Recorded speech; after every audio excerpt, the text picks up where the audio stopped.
Shalom saudaraku yang terkasih di dalam nama Tuhan Yesus Kristus. Selamat pagi dan salam sejahtera untuk kita semuanya. Saya Ardi, menyambut Anda di dalam renungan Kristen Saudara Rohani. Selamat datang kembali di dalam renungan dan siraman rohani pagi hari ini. Harapan kami, semoga saudara yang terkasih dalam keadaan sehat selalu. Kiranya damai dan sukacita Roh Kudus melimpah dan tercurah di dalam hati dan pikiran saudara saat ini. Sebelum kita mulai renungan kita pada pagi ini, marilah kita bersama-sama berdoa. Selamat pagi Allah Bapa di surga, Allah yang Maha Pengasih dan Maha Baik. Terima kasih untuk penjagaan-Mu semalaman sehingga kami bisa tidur dengan nyenyak.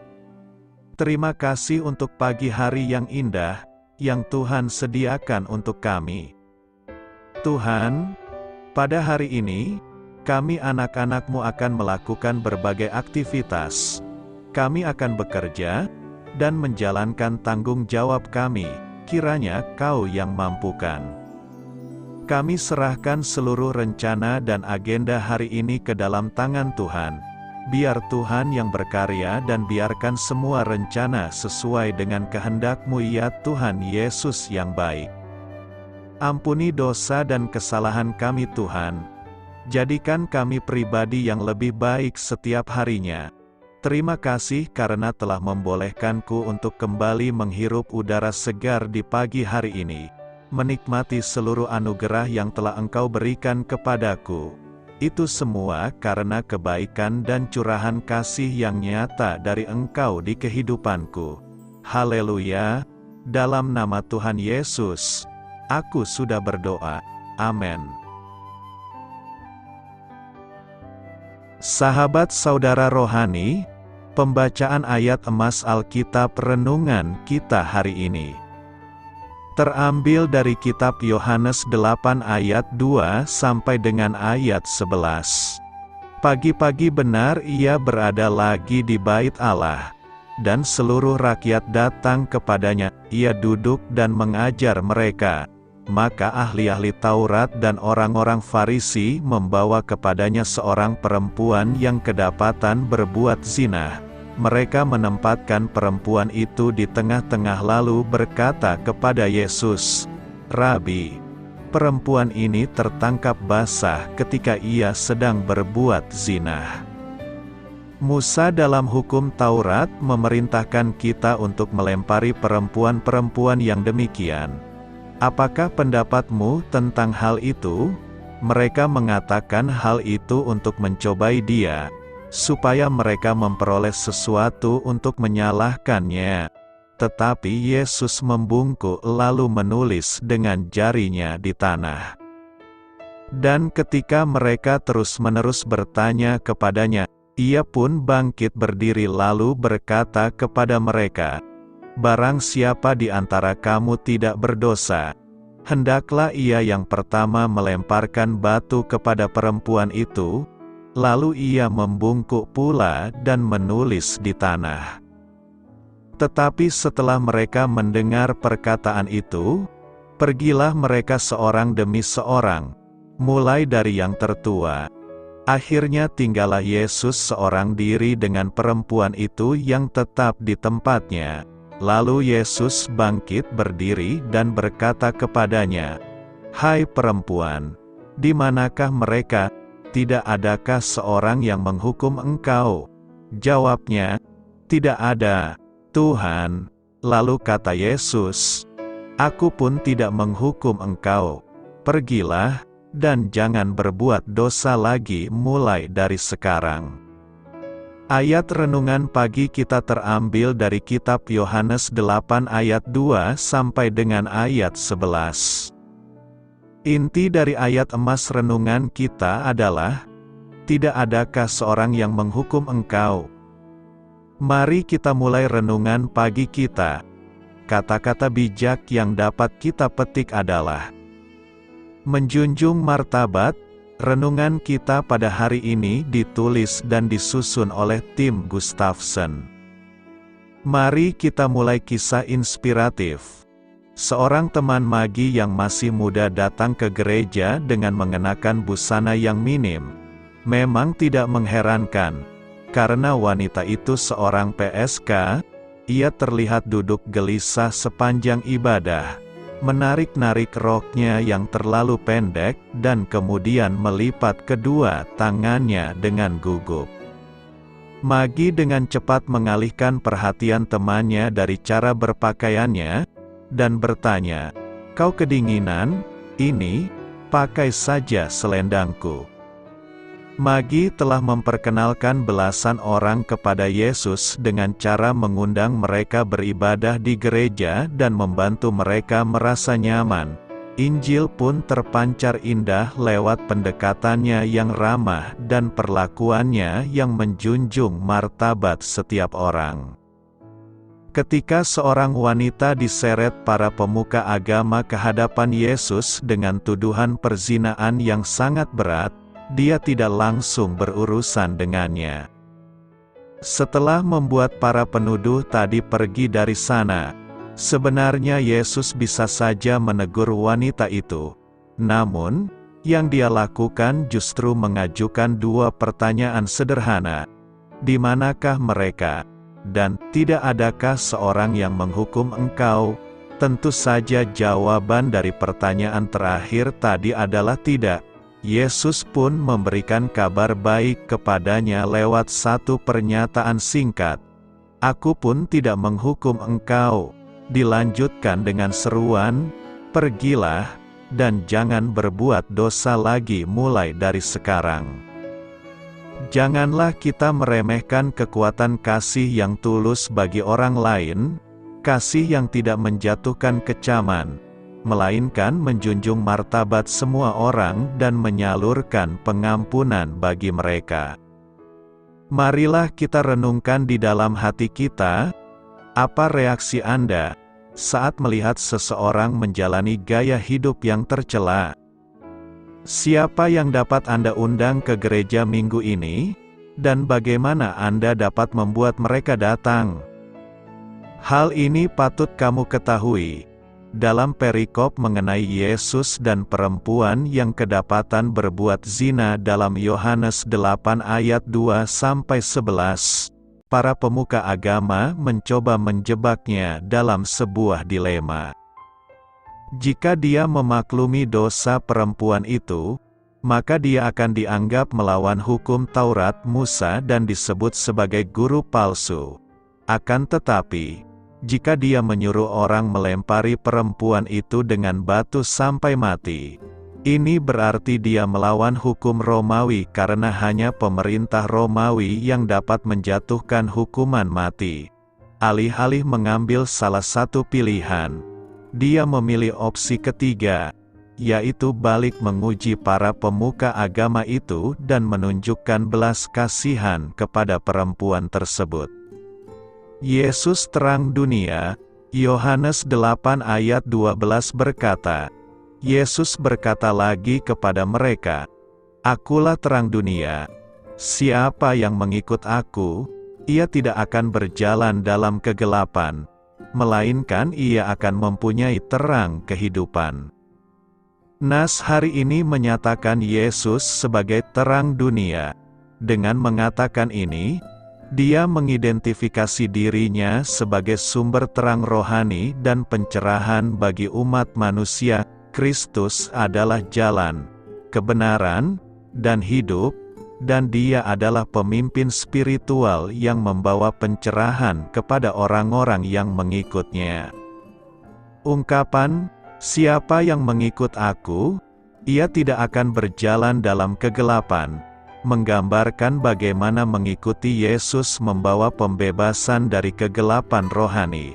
Kegelapan seringkali dalam Alkitab melambangkan dosa, ketidakbenaran, dan kebingungan. Dalam Kristus, kita dibebaskan dari perbudakan dosa dan kesesatan, dan kita diberikan pemahaman dan pencerahan rohani. Yesus juga menyatakan bahwa orang yang mengikutnya akan memiliki terang kehidupan.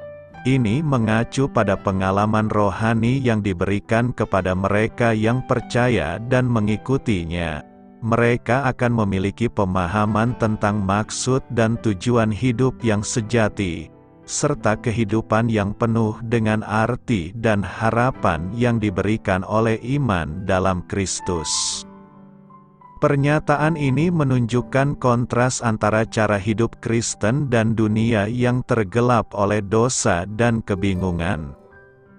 Para pengikut Kristus dipanggil untuk hidup dalam kebenaran dan menjadikan terang Kristus sebagai pedoman dalam hidup mereka. Berbeda dengan dunia yang mungkin hidup dalam kegelapan moral dan spiritual. Pernyataan ini juga mengandung panggilan kepada semua orang untuk mengikuti Yesus. Kristus mengundang setiap orang untuk menjadi pengikut-Nya dan untuk mencari pencerahan rohani dalam hidup mereka melalui iman dalamnya. Secara keseluruhan, pernyataan ini menggarisbawahi identitas Yesus Kristus sebagai terang dunia, pemberian pembebasan dari kegelapan dan dosa, serta panggilan kepada semua orang untuk mengikutnya agar dapat mengalami terang kehidupan yang sejati. Ini adalah salah satu pernyataan penting yang menekankan peran Kristus sebagai pencerahan dan panduan dalam hidup umat manusia. Apa yang hendak kita renungkan dari nas hari ini? Nas hari ini mengandung beberapa pesan penting yang perlu direnungkan. Pertama, identitas Kristus sebagai terang dunia. Pernyataan ini adalah salah satu dari banyak pernyataan di mana Yesus menyatakan dirinya sebagai terang dunia. Ini menggambarkan Dia sebagai sumber pencerahan rohani bagi seluruh umat manusia. Kristus membawa pengetahuan tentang Allah, kebenaran, dan jalan hidup yang benar kepada orang-orang. Kedua, perbedaan antara kegelapan dan terang. Kontras antara kegelapan dan terang adalah tema penting dalam Alkitab. Kegelapan seringkali melambangkan dosa, kebingungan, dan kehidupan yang terpisah dari Allah. Terang, di sisi lain, melambangkan kebenaran, pemahaman, dan kehadiran Allah. Dalam konteks ini, Yesus menawarkan pembebasan dari kegelapan rohani melalui pengikutnya. Ketiga, hal mengikuti Yesus. Yesus mengajak semua orang untuk mengikutnya. Mengikut Kristus bukan hanya tentang menjadi pengikutnya secara harfiah, tetapi juga tentang menerima pengajarannya, iman kepadanya, dan menjalani hidup sesuai dengan ajarannya. Dengan mengikuti Kristus, kita dapat mengalami pencerahan rohani dan hidup dalam kebenaran. Keempat, hal terang kehidupan. Yesus juga berbicara tentang memiliki terang kehidupan. Ini menunjukkan bahwa pengikutnya akan mengalami hidup yang memiliki makna dan tujuan yang sejati. Hidup yang dijalani dalam ketaatan kepada Kristus akan penuh dengan pemahaman tentang makna kehidupan, kasih Allah, dan harapan abadi. Kelima, konsekuensi dari mengikuti Yesus. Pernyataan ini menegaskan bahwa jika kita mengikuti Kristus, kita tidak akan berjalan dalam kegelapan rohani. Dalam Kristus, kita menemukan panduan, pemahaman, dan perlindungan dari bahaya kegelapan, dosa, dan kebingungan rohani. Dalam merenungkan pernyataan ini, kita diingatkan tentang pentingnya mengikuti Kristus sebagai sumber terang dan kebenaran dalam hidup kita. Kita juga diingatkan akan janji bahwa dengan menjalani hidup yang setia kepadanya, kita akan mengalami pencerahan rohani, makna kehidupan yang sejati, dan pembebasan dari kegelapan dosa. Karena itu, renungan ini panggilan untuk hidup sebagai pengikut Kristus yang setia dan berjalan dalam terang-Nya. Akulah terang dunia. Yohanes 8 ayat 12 berkata. Maka Yesus berkata pula kepada orang banyak. Katanya, Akulah terang dunia, barang siapa mengikut aku, ia tidak akan berjalan dalam kegelapan, melainkan ia akan mempunyai terang hidup. Pernyataan Yesus, Akulah terang dunia, diresponi orang Farisi yang mengatakan, Engkau bersaksi tentang dirimu, kesaksianmu tidak benar. Lalu Yesus meresponi perkataan orang Farisi itu, tentang kesaksian dia yang tetap adalah sah.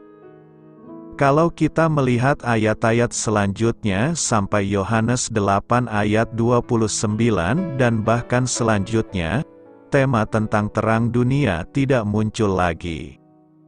Sehingga sepertinya Tuhan Yesus menyimpang.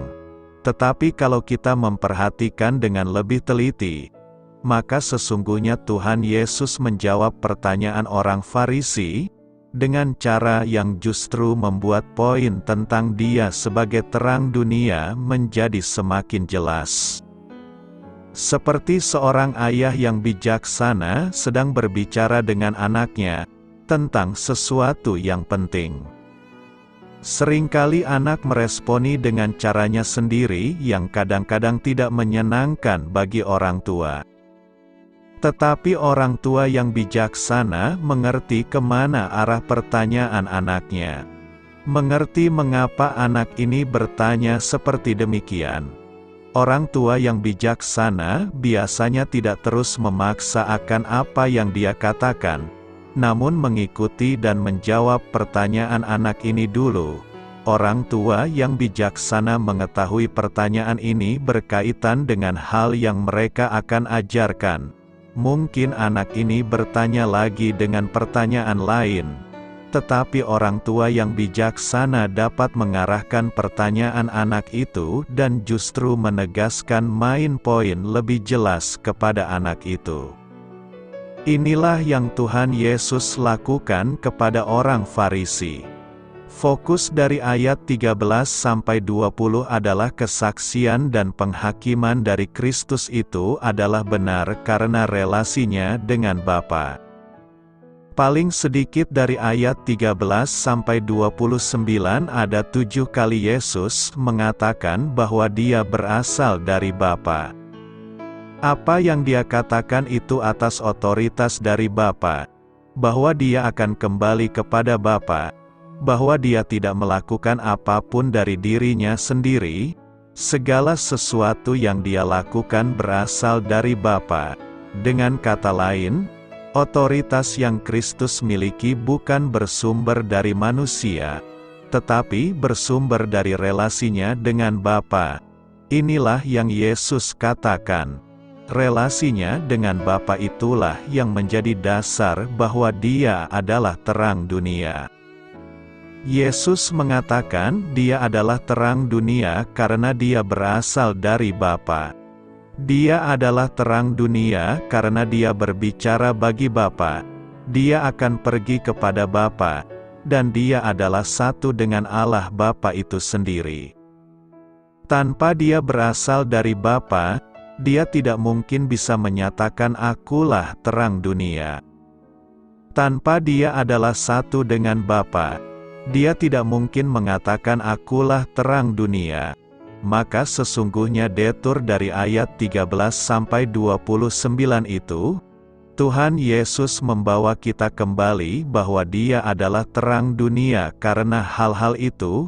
Detur ini justru menegaskan poin bahwa dia adalah terang dunia itu sendiri. Dalam detur sepertinya kita memutar dan menjauh. Tetapi Yesus sesungguhnya untuk menegaskan poin bahwa dia adalah terang dunia itu. Yohanes 8 ayat 12 adalah ayat yang amat penting. Ini adalah kalimat satu-satunya di dalam kitab Injil. Kita sering mendengar kalimat ini, "Aku adalah terang dunia." Di dalam Injil Matius Yesus berkata, "Kamu adalah terang dunia." Tentu kita mengerti Yesus itu sumber terang itu. dan kita dengan berkait dengan Kristus, maka kita pun adalah terang dunia. Yohanes 8 ayat 12 adalah satu-satunya tempat di Alkitab, di mana Yesus mengatakan aku adalah terang dunia. Kalau kita mengerti dan mentaati akan panggilan Tuhan di dalam kalimat ini, Tuhan Yesus mengatakan, barang siapa mengikut aku, ia tidak akan berjalan dalam kegelapan, melainkan ia akan mempunyai terang hidup. Karena itu, marilah mengikut terang itu agar perjalanan hidup kita saat ini berjalan dalam terang Tuhan. Apakah kita semua itu anak-anak Allah, atau hanya orang-orang Kristen saja? Mari kita jawab, jelas dalam Alkitab dinyatakan bahwa semua orang itu ciptaan Allah. Namun hanya mereka yang sudah terlahir kembali yang disebut anak-anak Allah. Dalam Alkitab, mereka yang terhilang tidak pernah disebut sebagai anak-anak Allah. Efesus 2 ayat 3 memberitahu bahwa sebelum seseorang diselamatkan, pada dasarnya kami adalah orang-orang yang harus dimurkai. Roma 9 ayat 8 menyatakan bahwa bukan anak-anak menurut daging adalah anak-anak Allah. Bukannya dilahirkan sebagai anak-anak Allah. Kita malah dilahirkan dalam dosa, yang memisahkan kita dari Allah, dan membuat kita berpihak dengan iblis, yang adalah musuh Allah. Yesus berkata, "Jikalau Allah adalah Bapamu, kamu akan mengasihi aku, sebab aku keluar dan datang dari Allah, dan aku datang bukan atas kehendakku sendiri, melainkan Dialah yang mengutus aku." Beberapa ayat kemudian, dalam Yohanes 8 ayat 44, Yesus memberitahu orang-orang Farisi bahwa iblislah yang menjadi bapamu dan kamu ingin melakukan keinginan-keinginan bapamu. Fakta bahwa mereka yang belum diselamatkan bukan anak-anak Allah juga dapat dilihat dalam 1 Yohanes 3 ayat 10. Inilah tandanya anak-anak Allah dan anak-anak iblis. Setiap orang yang tidak berbuat kebenaran, tidak berasal dari Allah, demikian juga barang siapa yang tidak mengasihi saudaranya. Kita menjadi anak-anak Allah ketika kita diselamatkan karena kita diangkat menjadi keluarga Allah melalui hubungan dengan Yesus Kristus. Ini dapat dilihat dengan jelas dalam ayat-ayat seperti Roma 8 ayat 14-17. Semua orang yang dipimpin Roh Allah adalah anak Allah, sebab kamu tidak menerima roh perbudakan yang membuat kamu menjadi takut lagi, tetapi kamu telah menerima roh yang menjadikan kamu anak Allah. Oleh roh itu kita berseru, "Ya Aba, ya Bapa." Roh itu bersaksi bersama-sama dengan roh kita, bahwa kita adalah anak-anak Allah. Dan jika kita adalah anak, maka kita juga adalah ahli waris, maksudnya orang-orang yang berhak menerima janji-janji Allah, yang akan menerimanya bersama-sama dengan Kristus, yaitu jika kita menderita bersama-sama dengan Dia, supaya kita juga dipermuliakan bersama-sama dengan Dia. Mereka yang diselamatkan itu, anak-anak Allah karena iman di dalam Yesus Kristus. Karena Allah telah menentukan kita dari semula oleh Yesus Kristus untuk menjadi anak-anak-Nya, sesuai dengan kerelaan kehendak-Nya. Apakah artinya bahwa setan adalah bapa segala dusta? Mari kita jawab. Ketika berbincang dengan sekelompok orang Yahudi, Yesus berkata, "Iblislah yang menjadi bapamu dan kamu ingin melakukan keinginan-keinginan bapamu. Ia adalah pembunuh manusia sejak semula dan tidak hidup dalam kebenaran. Sebab di dalam Dia tidak ada kebenaran. Apabila ia berkata dusta, ia berkata atas kehendaknya sendiri, sebab ia adalah pendusta dan bapa segala dusta. Setan adalah bapa segala dusta, karena ia adalah pendusta perdana. Ia adalah bapa segala dusta bagaikan seorang Martin Luther adalah bapa reformasi dan Robert Goddard adalah bapa ilmu roket modern. Setan mengucapkan dusta pertama dalam sejarah kepada Hawa di Taman Eden. Setelah menanamkan benih-benih keraguan dalam benak Hawa melalui sebuah pertanyaan, ucapannya bertolak belakang dengan firman Allah ketika ia berkata, "Sekali-kali kamu tidak akan mati." Melalui dusta itu, setan memeteraikan kematian Hawa, Adam menyusul, begitu juga dengan kita. Dusta adalah senjata utama setan melawan anak-anak Allah. Ia menggunakan taktik penipuan guna memisahkan umat manusia dari Bapa surgawi mereka.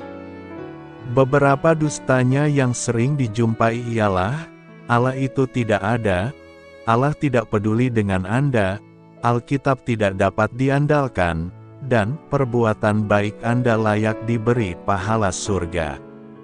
Rasul Paulus memberitahu kita bahwa setan menyamar sebagai malaikat terang, sehingga apa yang ia ucapkan sepertinya masuk akal, itu hanya topengnya saja. Banyak dusta setan berkembang biak dengan sendirinya.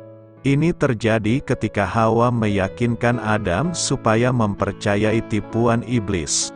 Pada zaman ini, setan menggunakan manusia demi menyebarkan dustanya. Seringkali ia menggunakan manusia-manusia bebal yang berkarisma demi mempromosikan dustanya, sebagaimana kita jumpai dalam agama palsu dan sekte sesat.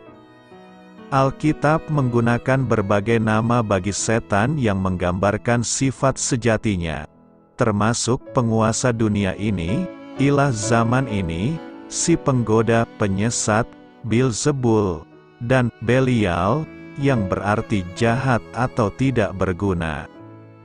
Setan sudah berbohong kepada lebih banyak orang, dan bahkan malaikat, daripada sosok lain dalam sejarah. Kesuksesannya tergantung jika orang mempercayai dustanya. Ia telah menggunakan dusta kecil sampai dusta raksasa dalam penipuannya.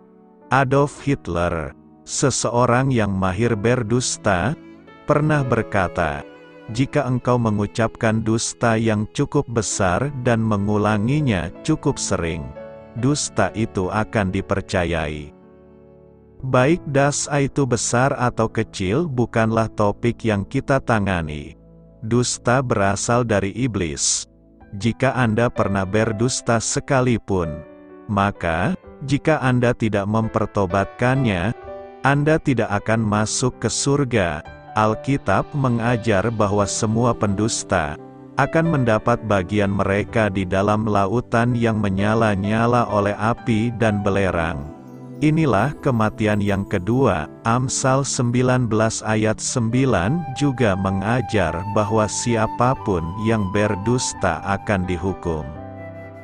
Kita dapat menghindari nasib ini dengan menaati Markus 1 ayat 15 berkata, "Bertobatlah dan percayalah kepada Injil, Yesus adalah kebenaran, dan ia tidak akan berbohong kepada Anda." Mereka yang beriman pada Yesus menemukan bahwa mereka akan mengetahui kebenaran, dan kebenaran itu akan memerdekakan kamu. Berbuat yang berkenan kepada Tuhan. Yohanes 8 ayat 29 berkata, "Dan Ia yang telah mengutus aku, Ia menyertai aku. Ia tidak membiarkan aku sendiri, sebab aku senantiasa berbuat apa yang berkenan kepadanya." Salah satu tujuan hidup kita adalah hidup yang berkenan kepada Tuhan. Kita selalu berusaha agar semua kehidupan kita berkenan kepadanya. Prototipe atau model hidup yang berkenan kepada Allah adalah Yesus Kristus. Yesus meninggalkan teladan bagi kita supaya kita mengikuti jejaknya. Berkali-kali Bapa di sorga berkata, "Inilah anakku yang kukasihi, kepadanyalah aku berkenan." Perhatikan perkataan Yesus, "Aku senantiasa berbuat apa yang berkenan kepadanya." Pertanyaan kita sekarang adalah, apakah yang harus kita perbuat sehingga hidup kita selalu menyenangkan Bapa di sorga? Pertama, hidup kita harus memiliki iman yang benar kepada Tuhan. Modal dasar supaya orang berkenan kepada Allah adalah iman, karena tanpa iman tidak mungkin orang bisa berkenan kepada Allah. Iman itu diwujud nyatakan dengan taat kepada kehendak Bapa. Kedua, kita harus taat kepada Tuhan. Model ketaatan ini sudah ditunjukkan Yesus. Ia senantiasa taat kepada kehendak Bapanya. Taat itu kata kerja aktif. Ketaatan bukan suatu yang mudah, karena ketaatan bukan sesuatu yang mudah. Untuk itulah kita perlu belajar untuk taat. Yesus belajar untuk bisa taat. Ketika Yesus berada di bumi ini, Ia mengenakan tubuh manusia sama seperti kita. Sebab apa yang tidak mungkin dilakukan hukum Taurat karena tak berdaya oleh daging, telah dilakukan oleh Allah. Dengan jalan mengutus anaknya sendiri dalam daging, yang serupa dengan daging yang dikuasai dosa karena dosa, Ia telah menjatuhkan hukuman atas dosa di dalam daging. Semua yang Yesus lakukan tidak Ia lakukan dengan kekuatan dan kekuasaannya sebagai Tuhan, melainkan dengan mengenakan tubuh manusia sama seperti kita. Saat Ia lahir ke dunia, tumbuh menjadi besar, Ia sama seperti kita, tetapi Ia senantiasa menuruti kehendak Bapa. Itu artinya bahwa kita, dengan kekuatan Roh Kudus juga sanggup untuk meneladani Yesus, yaitu menuruti kehendak Bapa. Ketiga, kita harus percaya kepada Yesus. Supaya hidup berkenan kepada Allah adalah percaya Yesus. Dalam Yohanes 14 ayat 1 disebutkan, "Janganlah gelisah hatimu, percayalah kepada Allah, percayalah juga kepadaku." Percaya itu harus diwujudkan melalui tindakan nyata kita. Kita harus melakukan pekerjaan yang dikehendaki Allah, yaitu hendaklah kamu percaya kepada Dia yang telah diutus Allah. Setelah kita percaya kepadanya, kita diperdamaikan dengan Allah dan bisa hidup menyenangkan Dia. Percaya diwujud nyatakan dengan senantiasa taat kepada kehendak Allah. Itulah hidup yang senantiasa menyenangkan Allah. Karena itu, marilah terus berusaha hidup menyenangkan Tuhan. Yang menuruti firman Tuhan tidak akan mengalami maut sampai selama-lamanya. Yohanes 8 ayat 51 berkata, "Sesungguhnya aku berkata kepadamu, siapa saja menuruti firman-Ku, ia tidak akan mengalami maut sampai selama-lamanya." Nas hari ini adalah bagian dari percakapan Yesus dengan orang-orang Yahudi di Bait Allah di Yerusalem. Dalam ayat sebelumnya, orang-orang Yahudi mencoba untuk memprovokasi dan mencari kesalahan Yesus. Mereka mempertanyakan identitasnya dan otoritasnya. Dalam konteks ini, Yesus menyatakan bahwa siapapun yang memegang teguh ajarannya dan menjalankannya tidak akan mengalami kematian selamanya. Pernyataan ini harus dipahami dalam konteks ajaran Yesus tentang kehidupan kekal. Yesus mengajarkan bahwa iman dan hubungan dengannya adalah kunci untuk hidup kekal, dan bahwa iman kepadanya membawa kehidupan abadi. Ini merupakan bagian dari pesan keselamatan dan janji kehidupan kekal yang diajarkan oleh Yesus kepada para pengikutnya. Jadi, Latar belakang dari ayat ini adalah Yesus sedang menekankan pentingnya iman kepadanya sebagai jalan menuju kehidupan kekal, dan bahwa mereka yang percaya kepadanya tidak akan mengalami kematian yang abadi.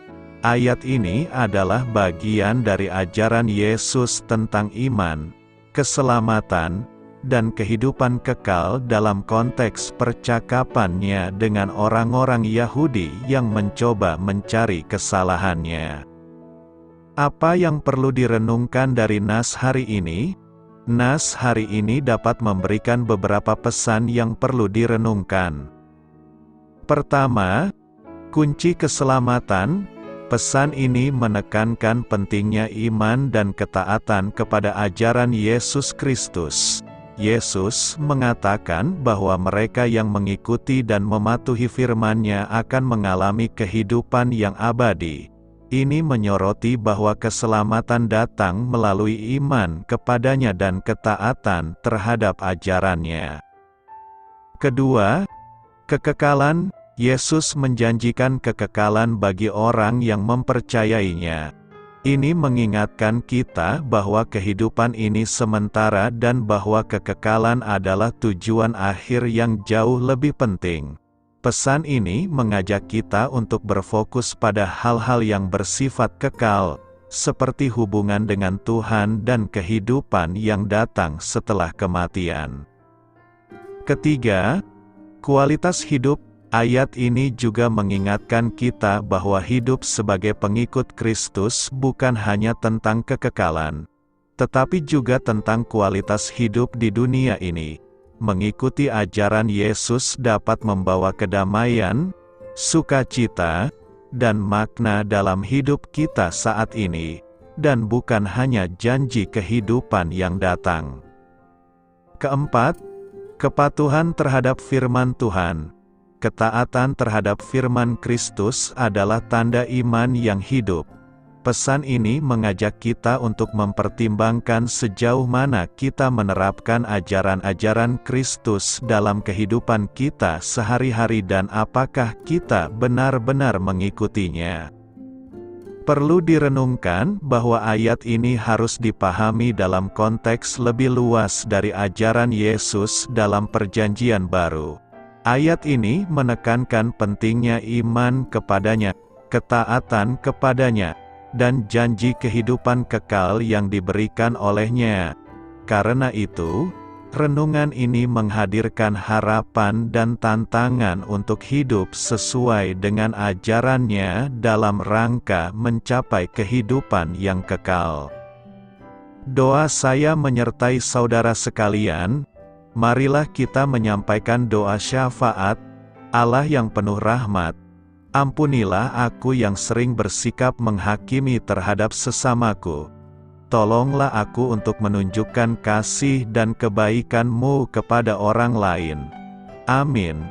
Sampaikan harapan dan permintaan saudara kepada Tuhan.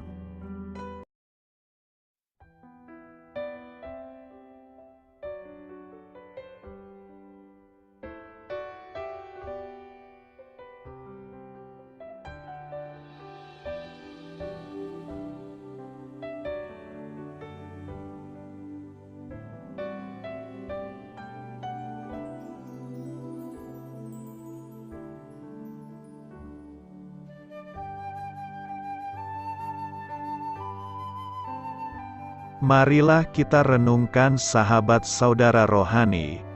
Demikianlah renungan firman Tuhan pagi hari ini. Semoga menjadi berkat dalam hidup kita. Dan sebelum kita memulai segala aktivitas kita pagi hari ini, marilah kita berdoa. Selamat pagi Bapa, malam hari telah berganti pagi. Kehidupan baru telah Engkau berikan kembali bagi kami. Bapa Surgawi, tolonglah aku menyadari kebutuhan orang lain, supaya aku dapat membagikan apa yang telah Engkau berikan kepadaku. Pada saat aku membutuhkan, berilah aku keyakinan bahwa Engkau akan mencukupkanku, melalui orang-orang yang mengasihi-Mu. bukan karena kami pantas atau layak. Namun karena kasih karunia-Mu kami boleh ada, sebagaimana kami ada di pagi hari ini. Terima kasih Tuhan, atas kesempatan baru yang telah Tuhan berikan kepada kami. Untuk bisa memperbaiki diri agar kami bisa lebih layak di hadapan-Mu. Hari ini kami serahkan semua perkara dan kesulitan yang akan kami lalui ke dalam tangan-Mu. Biarkanlah kami bisa memuliakan-Mu dalam segala aktivitas yang akan kami lakukan. Amin. Biarlah firman Tuhan menjadi pengingat untuk kita semua, bahwa tuntunan dari Roh Kudus akan selalu memberi jalan keluar bagi setiap permasalahan hidup kita, dan memberi kedamaian di hati kita. Sampai jumpa di renungan pagi saudara rohani berikutnya. Kiranya Tuhan selalu memberkati saudara semua hari ini. Amin. Shalom.